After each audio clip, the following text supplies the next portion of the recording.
Seigneur, ta parole est grande, elle demeure à jamais. Ta parole est infaillible, rien ne peut la supprimer. Bienvenue chers spectateurs, ainsi que tous nos spectateurs partout dans le monde, dans un nouvel épisode de notre émission quotidienne d'études toute la Bible.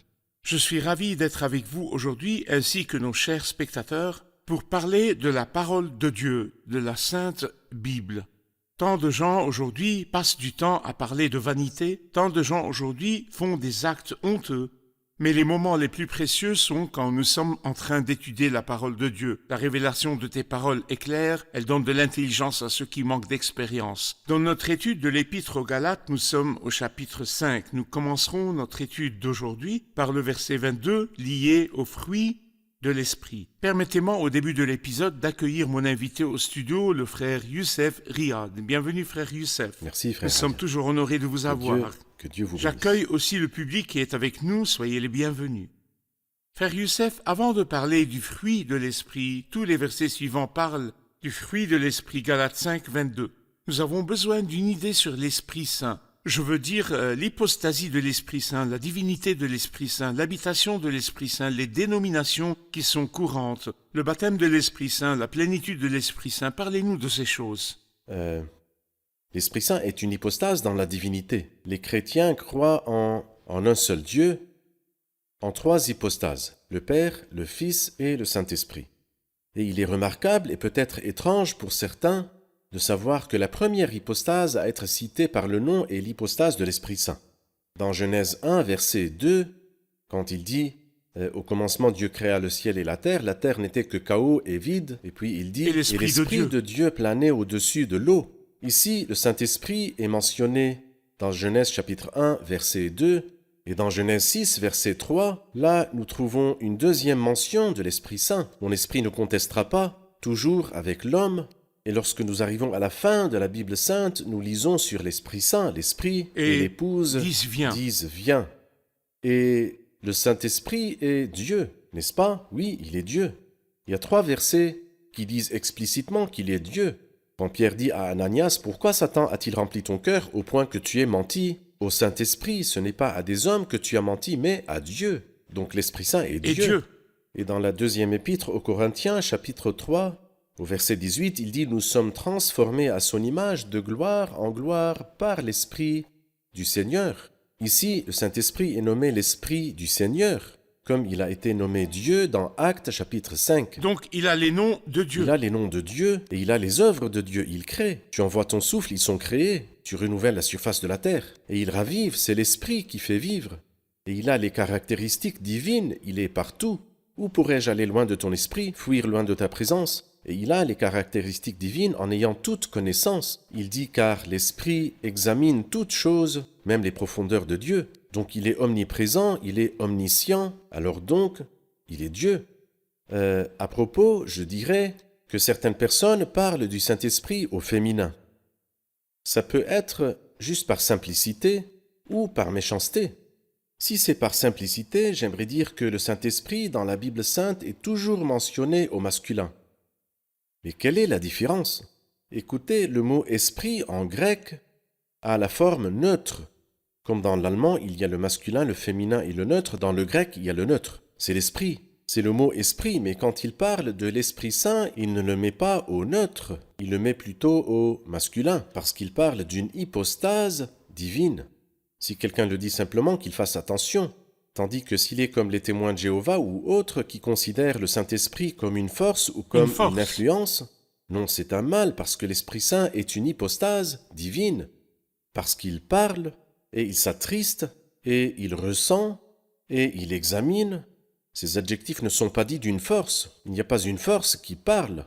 Mais l'Esprit Saint parle, le Saint-Esprit dit « Mettez-moi à part Barnabas et Saul » empêché par le Saint-Esprit. Empêché par le Saint-Esprit. N'attristez pas le Saint-Esprit s'il est juste une force. Que veut dire attrister la force? Elle ne s'attriste pas. Non, le Saint-Esprit est une personne divine, il est Dieu. Ce sont des choses importantes que nous devons savoir. Donc l'Esprit Saint est une hypostase divine, une personne. L'Esprit Saint est Dieu, il fait les œuvres de Dieu, il a les noms de Dieu. Quand le Saint-Esprit habite-t-il dans l'homme en général? C'est une bénédiction propre au Nouveau Testament et qui n'était pas du tout dans l'Ancien Testament. Écoutez, dans l'Ancien Testament, il y avait des gens pieux, vertueux et saints. Eh bien, l'Esprit Saint n'a habité aucun d'entre ces gens-là, et il n'était pas possible qu'il habite qu'après que la rédemption s'accomplisse. Une fois la rédemption faite, le Saint-Esprit est venu habiter le cœur des croyants, et c'est pourquoi nous avons un immense privilège qui nous distingue du reste des autres dispensations. Alors le Saint-Esprit habite dans chaque croyant au moment où il croit. Vous avez cru, vous avez été marqué de l'empreinte du Saint-Esprit qui avait été promis. Avant de parler d'une autre chose liée aux œuvres de l'Esprit Saint dans le croyant, je voudrais une définition biblique de ce qu'on appelle le déversement de l'Esprit Saint. Quand l'Esprit Saint a été déversé sur la terre, quand est-il venu et quand va-t-il être déversé une deuxième fois? Il a été déversé à la Pentecôte. Et c'est pourquoi Pierre a cité le verset du prophète Joël « Je répandrai mon esprit sur toute chair ». Ce que vous voyez ici est quelque chose qui est dans les prophéties, dans le livre de Joël au chapitre 2. Mais l'apôtre Pierre n'a pas dit « pour que soit accomplie la prophétie », parce qu'il y a justement une autre effusion qui aura lieu après l'enlèvement de l'Église, et c'est le vrai accomplissement de Joël 2 « Je répandrai mon esprit sur toute chair ». Ce qui s'est passé le jour de la Pentecôte n'était pas une effusion sur toute chair, non. C'était juste sur les croyants. Il est vrai qu'ils étaient nombreux, 3000, mais pas toute chair.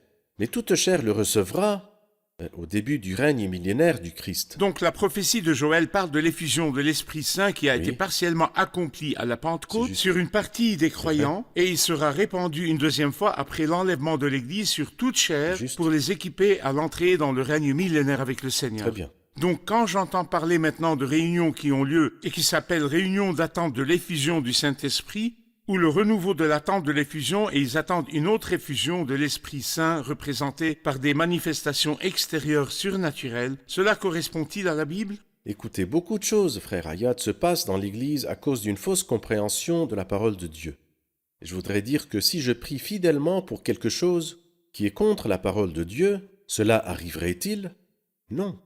Bien que je sois fidèle et que je prie, mais rien ne se passera contre la parole de Dieu. C'est pourquoi Daniel, qui était un homme respectable, a dit « J'ai compris des livres et je priais ».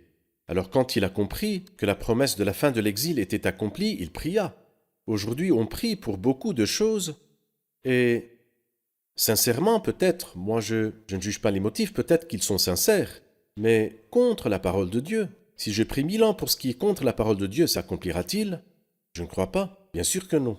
Mais la définition biblique de l'effusion est le déversement de la Pentecôte, ensuite l'accomplissement de ce déversement sur l'ancien peuple ou le peuple qui retourne de la grande tribulation dans le règne millénaire. Sur toute chair, comme il l'a dit. Sur toute chair. Sur toute chair. Nous allons prendre une pause puis revenir pour une question sur le concept du baptême de l'Esprit Saint, comme nous l'explique la parole de Dieu après la pause. Chers spectateurs, nous nous retrouverons après la pause. Restez avec nous pour savoir le sens du baptême de l'Esprit Saint. Nous nous retrouvons après la pause.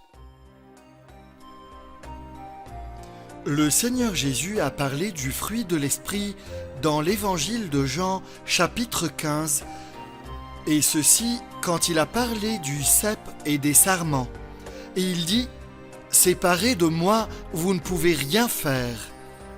Nous ne pouvons pas vivre la vie chrétienne par nos propres efforts. Car l'ancienne nature qui est en nous ne peut pas produire un fruit de l'Esprit Saint. Tous ces fruits sont charnels et laids. Le Christ est en nous par l'Esprit Saint. C'est lui qui produit en nous le fruit de l'Esprit dans nos vies. Car il n'y a pas de fruit de l'Esprit sans la présence et le règne de l'Esprit Saint dans la vie.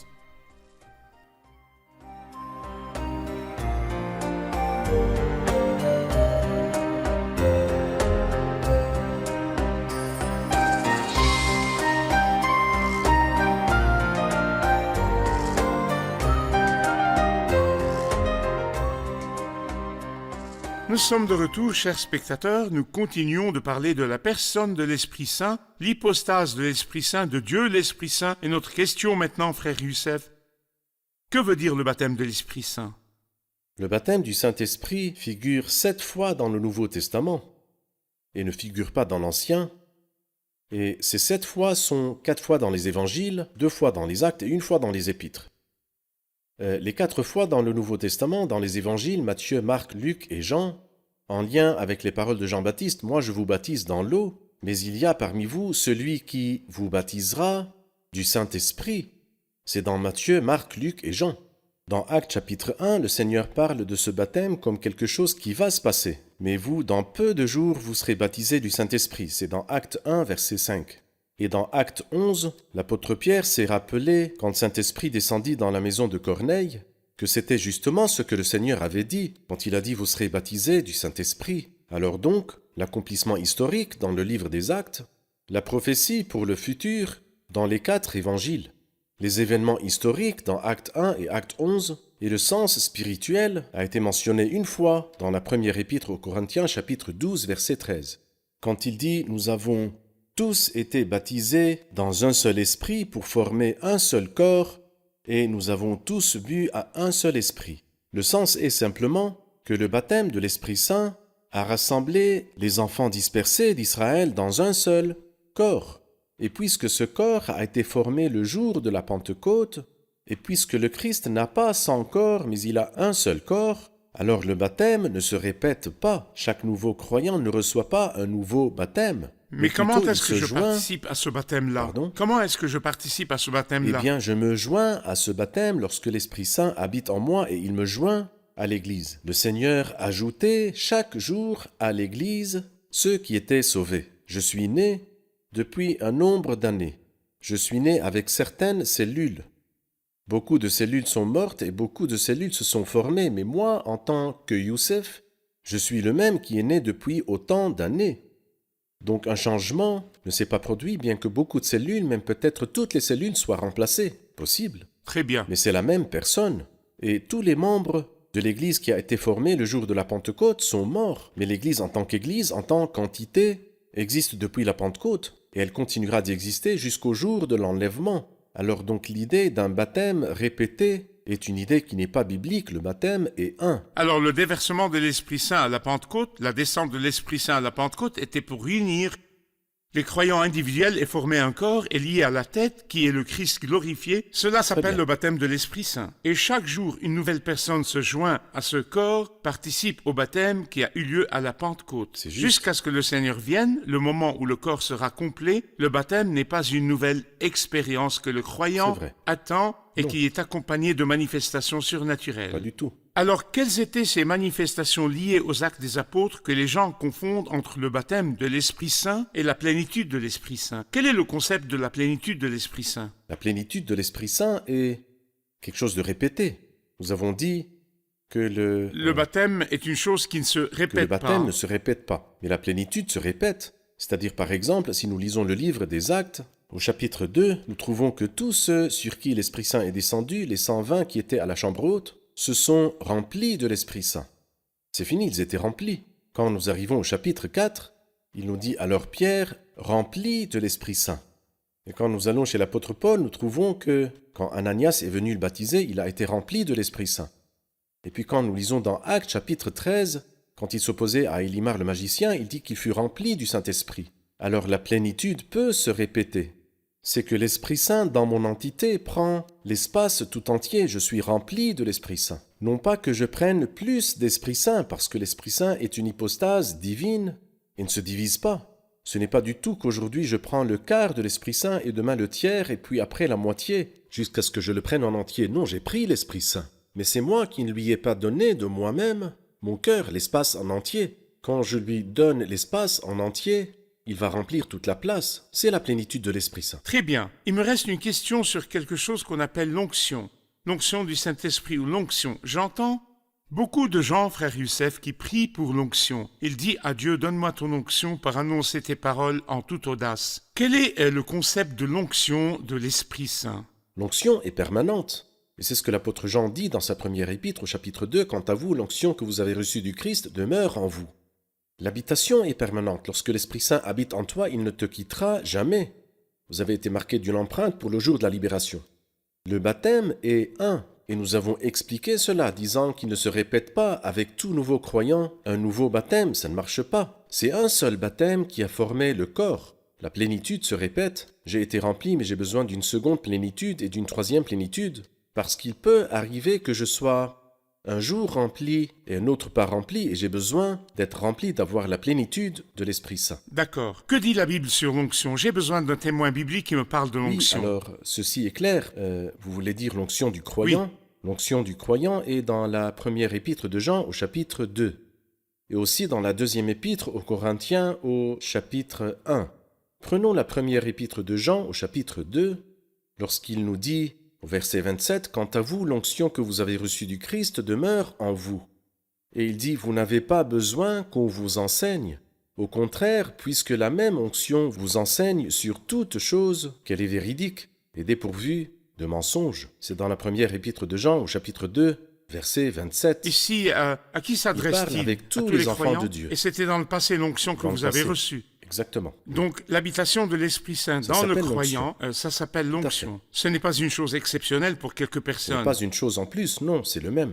Donc, ce que j'ai appris de vous, c'est que l'Esprit Saint est Dieu dans toutes ses œuvres et tous ses noms, et c'est une personne qui écoute, qui empêche et qui parle. C'est juste. Nous avons aussi appris que l'Esprit Saint habite dans le croyant dès qu'il est né de Dieu ou dès qu'il croit dans son cœur en Jésus-Christ. Dans juste. l'Ancien Testament, il n'habitait pas, mais le jour de la Pentecôte, il s'est répandu.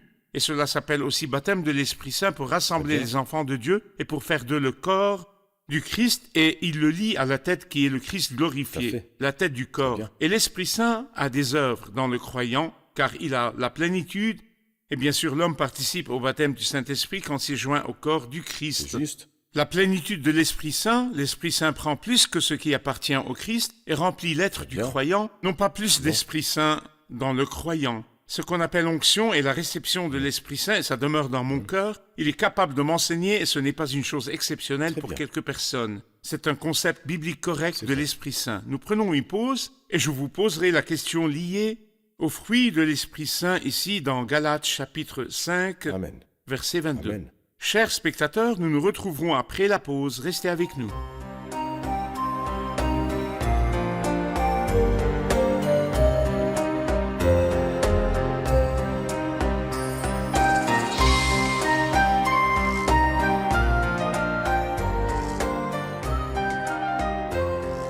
Nous sommes de retour, chers spectateurs, pour poursuivre notre étude de ce grand chapitre, le chapitre 5 sur le fruit de l'Esprit Saint. Frère Youssef, quel est le fruit de l'Esprit Saint dont il parle dans Galates 5, 22 Remarquez qu'il a parlé du fruit au singulier, non pas les fruits, mais le fruit. Et remarquez qu'il a dit les œuvres. Et les œuvres nous amènent vers le chantier, l'agitation, le bruit. Ce que l'homme est capable de faire, les œuvres de la nature de la humaine. nature humaine. Mais le fruit de Tandis l'Esprit. que le fruit nous emmène au jardin, il nous emmène au champ, il nous emmène à l'œuvre secrète de Dieu qui est inexplicable. Vous jetez une petite graine pour ensuite trouver un arbre et puis trouver qu'il vous porte du fruit à chaque saison. C'est l'œuvre du Seigneur. Et le fruit, c'est l'œuvre de l'Esprit Saint dans mon cœur. Et le fruit, bien qu'il soit au singulier, mais quelqu'un l'a comparé à une grappe de raisin, à 9 grains de raisin. Car ici, il parle de 9 vertus chrétiennes. 3 de ces vertus sont envers Dieu, et 3 vertus sont envers les autres, et les autres 3 sont envers l'âme, envers l'intérieur. Les 3 vertus qui sont envers Dieu, mais le fruit de l'esprit, c'est l'amour, la joie, la paix. Et les 3 vertus qui sont envers les autres sont la patience, la bonté et la bienveillance. Et les 3 qui sont liés à moi, à l'intérieur de moi, sont la foi ou bien l'honnêteté ou bien la confiance. Tous ces mots sont possibles. Le même mot en grec se traduit comme ça. Ensuite, la douceur et la maîtrise de soi. Et ce sont des choses que l'Esprit Saint crée en moi. Les plus grands fruits sont ceux qui sont envers Dieu, qui sont l'amour, la joie et la paix.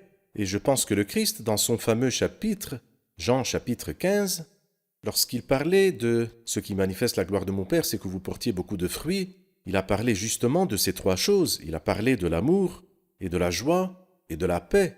Mais remarquez que dans Jean 15 et dans Jean 16, Jean 14, 15 et 16, il a parlé de son amour.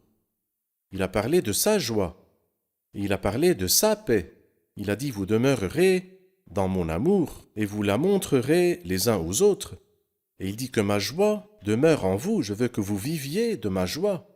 Et ma paix, il a dit, je vous laisse la paix, je vous donne ma paix. Je vous la donne. Donc le Christ, à lui la gloire. Dans son discours d'adieu, dans son dernier discours avec ses disciples avant d'aller vers la croix, nous a donné, nous a comblés de son amour, de sa joie et de sa paix. Et là, il parle du fruit. Et je pense que c'est le plus grand fruit que l'Esprit peut créer en nous, l'amour, la joie et la paix, mais aussi des fruits que nous montrons aux autres et d'autres fruits qui apparaissent dans mon comportement avec moi-même. Elle est très belle l'analogie que vous avez donnée, que les œuvres de la nature humaine sont liées au chantier, à l'usine, au désir de se montrer. Mais le fruit est dans le calme. L'esprit Oui. travaille dans le calme. Oui. Nous nous tournons vers le public qui ont certainement une question. Comment puis-je ressentir la puissance du Saint-Esprit en moi? L'idée que l'Esprit de Dieu habite en nous est une idée que, franchement, je ne peux pas imaginer, surtout quand il y a une tentation ou un mal ou un péché dans lequel je tombe très naturellement, ou même quand je résiste, je le fais comme tout être humain ordinaire, ou c'est ma nouvelle nature qui désire cela. Mais où est la force de l'Esprit Saint? Comment la sentir dans ma vie? Comment puis-je faire l'expérience pratique du séjour du Saint-Esprit et de sa direction en moi? Je pense que l'homme, après avoir été sauvé, possède quelque chose de très beau. D'abord, il possède une joie qui est vraie et profonde, qu'il n'avait pas encore vécue, et possède une paix vraie et profonde, qu'il n'avait pas encore vécue, et il commence à aimer après beaucoup de manque d'amour. Et ce changement qui s'est produit en lui n'est pas venu du néant. Et ce ne sont pas juste des illusions, mais une force qui est réelle, qui a produit en lui le bonheur, la joie et la paix, et une vie qui est sainte. Tout cela, c'est le fruit de l'Esprit qui habite en lui. Toutefois, si je ne donne pas la place, je ne laisse pas la place à l'Esprit Saint, cela peut très bien me mener à ne pas sentir la présence de l'Esprit en moi. Il est en moi, mais il est triste, et nous devons y faire attention et discerner ce qui attriste l'Esprit Saint en nous. Un péché, repentons-nous. Très bien, le péché est contraire à la nature du Saint-Esprit C'est vrai. car il est saint. L'esprit de sainteté Oui. est incompatible avec l'impureté qui pourrait affecter le travail du Saint-Esprit. Donc il s'arrête et s'attriste. Frère Youssef, bien sûr, chacune de ces 9 respectables vertus que vous venez de mentionner a besoin d'un épisode complet. Oui. Mais si nous voulons prendre quelques vertus et s'y arrêter, quand il dit l'amour, j'ai besoin de m'y arrêter. L'amour en tant que vertu qui est un produit de l'Esprit Saint et qui se distingue des autres amours chez les êtres humains. Eh bien, si vous voulez savoir sur l'amour et ses fruits et ses œuvres, lisez la première épître aux Corinthiens, chapitre 13. C'est merveilleux. Il dit l'amour est patient, plein de bonté, ne s'irrite pas. L'amour pardonne tout, l'amour croit tout, l'amour espère tout, l'amour supporte tout. Il ne se réjouit pas de l'injustice, mais se réjouit de la vérité. C'est tout un chapitre qui nous parle de l'amour et de ce que cet amour crée en l'homme comme comportement envers même ceux qui nous font du mal. Et cet amour-là, c'est le Christ. C'est-à-dire que la version que l'Esprit Saint présente est la version originale de l'amour. Très bien. Ce que le monde présente, ce sont de fausses versions. Bien sûr. Si on veut parler de la joie, je veux dire les joies, nous voyons beaucoup de gens veiller et rigoler et s'amuser et reviennent joyeux. N'est-ce pas de la joie? Oui, c'est ce que la Bible sainte appelle la joie momentanée de l'impie. Mais la joie que l'Esprit Saint crée en nous est une joie profonde, une joie indescriptible et glorieuse, une joie qui a une caractéristique de gloire, et une joie qui ne dépend pas des circonstances. Réjouissez-vous toujours dans le Seigneur, je le répète, réjouissez-vous. Même dans les épreuves, oui, même dans les épreuves, en accueillant la parole au milieu de grandes difficultés avec la joie du Saint-Esprit. Il y avait des difficultés, mais parce que l'Esprit Saint remplissait le lieu, il y avait de la joie. Le dernier verset dans les Actes des Apôtres au chapitre 13, les disciples étaient remplis de joie et du Saint-Esprit. Je voudrais m'arrêter à la dernière vertu qui est la maîtrise de soi. Que veut dire la maîtrise de soi? La maîtrise de soi, qui est de ne pas désirer quoi que ce soit, savoir qu'il y a des choses qu'il m'est permis de prendre, qu'il m'est permis d'en profiter, et d'autres qui ne sont pas de mon droit. L'homme naturel veut tout posséder. Mais l'homme qui est croyant a la maîtrise de soi, il a le contrôle de soi. Il refuse ce qui ne lui est pas permis. Très bien. Je vous remercie, frère Youssef. Nous sommes au terme de notre Que épisode Dieu vous bénisse. et nous prendrons quelques interventions du public. Qu'avons-nous appris de l'épisode d'aujourd'hui? Ce qui m'a touché, c'est que l'un des fruits de l'Esprit, qui est l'amour, nous ramène à l'amour originel que Dieu a créé depuis le début. Parce que Dieu est amour, mais le faux amour qui est dans le monde, qui est extérieur à la foi, est vraiment très différente de l'amour de Dieu qui est inconditionnel. Il n'a pas de racine. Il peut être momentané sans racine. Très bien. Le fruit de l'esprit touche tous les aspects, ma relation avec Dieu, ma relation avec les autres et ma relation avec moi-même. Et tout cela n'est que le résultat de la demeure de l'esprit dans le croyant. Merci à vous tous, que Dieu vous bénisse. Merci Frère Youssef. Que Dieu vous bénisse. J'apprécie l'étude avec Que Dieu vous bénisse. Que Dieu vous bénisse. Chers spectateurs, nous remercions le Seigneur pour la venue du Saint-Esprit sur la terre et sa demeure dans les croyants. Qu'est-il venu faire? Nous savons qu'il est venu rassembler les croyants individuels et faire d'eux la plus belle demeure de Dieu, faire d'eux le corps du Christ et le lier à la tête qui est le Christ glorifié. Et il est connu que n'importe quel corps tire sa valeur de la tête. Et où est la tête de l'Église? Où est la tête de l'Église qui est le Christ? La Bible dit de lui, il l'a ressuscité et l'a fait asseoir à sa droite dans les lieux célestes au-dessus de toute domination, de toute autorité et de tout nom qui peut être nommé non seulement dans le monde présent, mais encore dans le monde à venir. Il a tout mis sous ses pieds et il l'a donné pour chef suprême à l'Église qui est son corps. Donc la dignité du corps du Christ sur la terre est tirée de la dignité de la tête qui est le Christ. Et la valeur précieuse du corps du Christ sur terre est la même que celle de la tête. Et la gloire du corps du Christ est la même que celle de la tête. C'est pour cela que c'était très étrange de la part de Jésus de dire à Saul de Tarse, « Pourquoi me persécutes-tu » Je vous retrouve dans le prochain épisode. Que le Seigneur soit avec vous.